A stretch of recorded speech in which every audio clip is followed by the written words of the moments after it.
They recounted how the night of Scott Swift's operation redefined Taylor's connection with Travis Kelce, not only because he witnessed the fierceness of her devotion to family, but because he heard Scott murmur a stunning line that he'd never seen his daughter so at ease with anyone, and because Taylor finally voiced a long-buried truth about her dad, a truth that cracked years of quiet and turned dread into relief, distance into closeness, and strain into grace as dawn slid over St. Luke's in Kansas City on June 18, 2025, at 4:47 a.m., while the waiting room buzzed with fluorescent hum and distant monitors, and Travis folded his tall body into a hard chair as Taylor paced a tight circuit,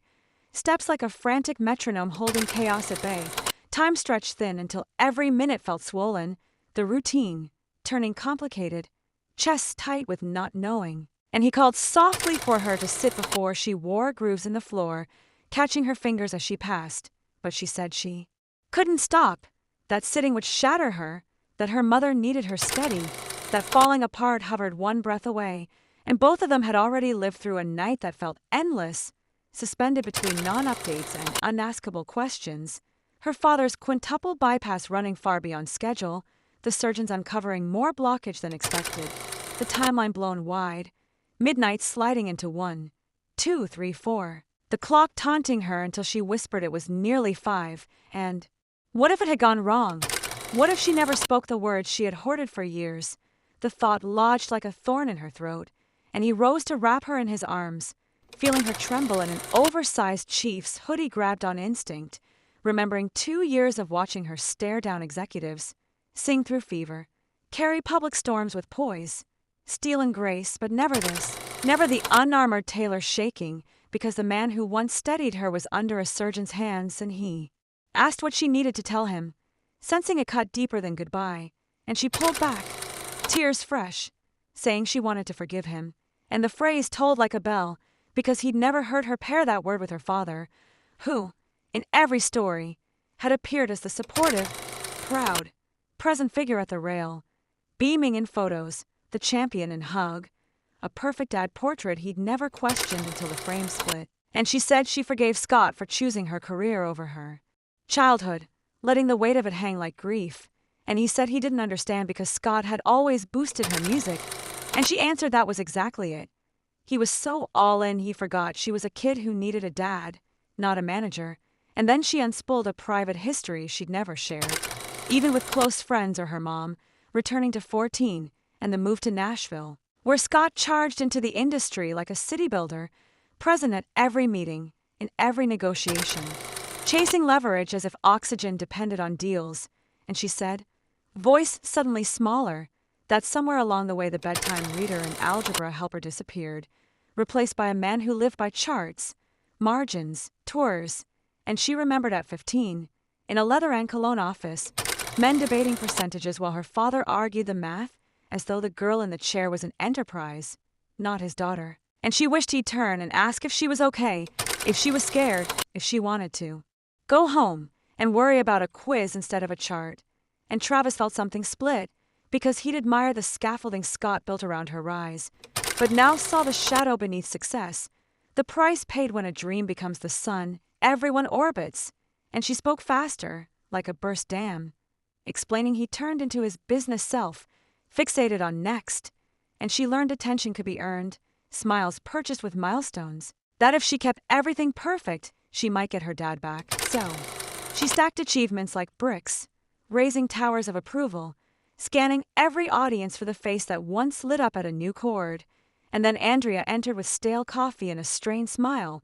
asked for news, sank into a chair, moving like someone running on fear, recalling little Taylor nights when Scott stayed up,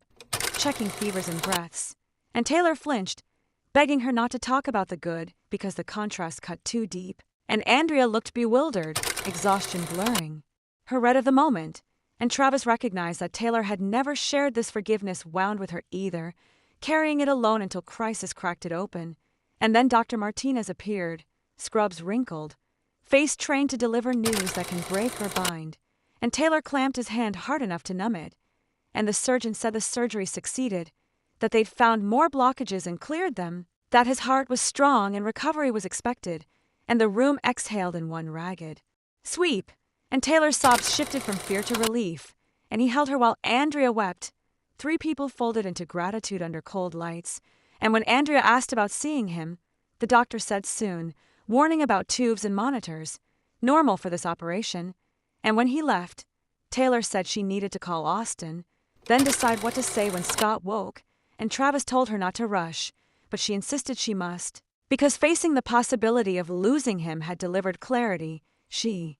didn't want to forgive because he was flawless or because time had dulled the sting, but because he was her dad and the old wound no longer protected her. It only blocked love, and he felt a fierce pride in her choosing healing. And roughly 2 hours later they entered Scott's room, the machines a soft chorus, Scott blinking through grogginess, lines and wires everywhere, and Taylor took his hand and said hello, and he called her superstar, and joked about missing anything, and she laughed, crying that it had been the longest night, and he said his too, then spotted Travis and beckoned him, calling him son.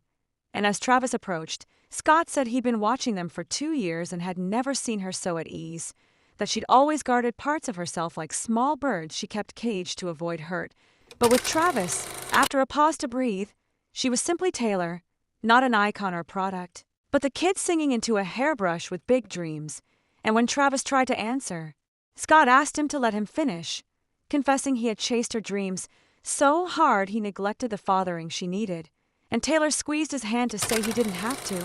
but he insisted, apologizing for treating her like an asset in meetings, for pushing when he should have held, for arriving late to this truth. And the room narrowed to monitor beeps and breath,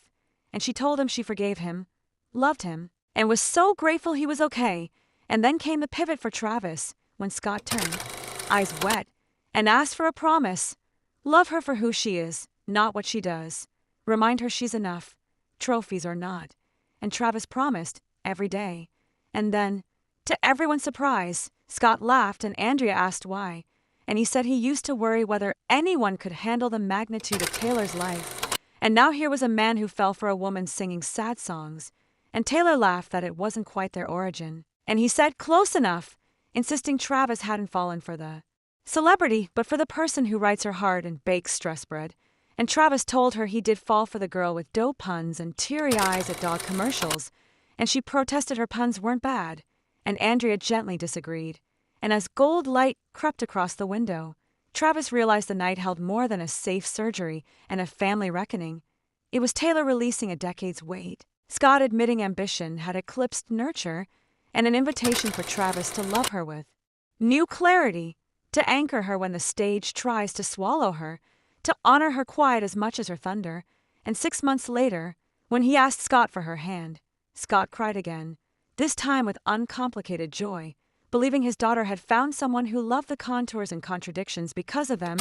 not in spite of them. And Taylor still needed dough on anxious afternoons, and he still teased the puns. And she also called her dad weekly to talk about the ordinary, recipes, fixes, weather on travel days, small miracles of calm after so much noise. And after sharing all of it, they invited listeners to hold that nights thread themselves, to see how crisis can stitch new patterns into a family quilt. And they asked what moments had done the same, what words people would say if time suddenly shrank, what truths still hid behind fear's door, then slipped in a brief subscribed nudge, simple and soft, before the rhythm resumed. Because the story carried its own weight. They added how the waiting room's hum made small sounds huge, footsteps of night staff like tides, Andrea's coffee a ritual to occupy hands while the mind carried dread, Taylor's pacing away to keep fear from freezing her, Travis's big frame trying to take up less space, remembering hits on turf that never felt as helpless as waiting for a surgeon's face in a doorway, and how Scott's apology, stripped of grandeur, thin as paper and just as honest, aimed not at erasing the past but at building a better present, and how Taylor's immediate forgiveness had been blooming all night, ready to open at first light, a short exchange doing what grand gestures rarely do, rewiring an old family loop. And they noted the quieter detail that Scott called Travis son before the promise, the word landing as an invitation, and that the promise itself would be practice, not performance, a daily rhythm that shifts tectonics over time by teaching a loved one to rest in their enough. They recalled Taylor admitting the childhood she missed wasn't glamour but time, dinners, homework, couch shows, and how success gave her stages and stole quiet, a loss she carried like a hidden brick,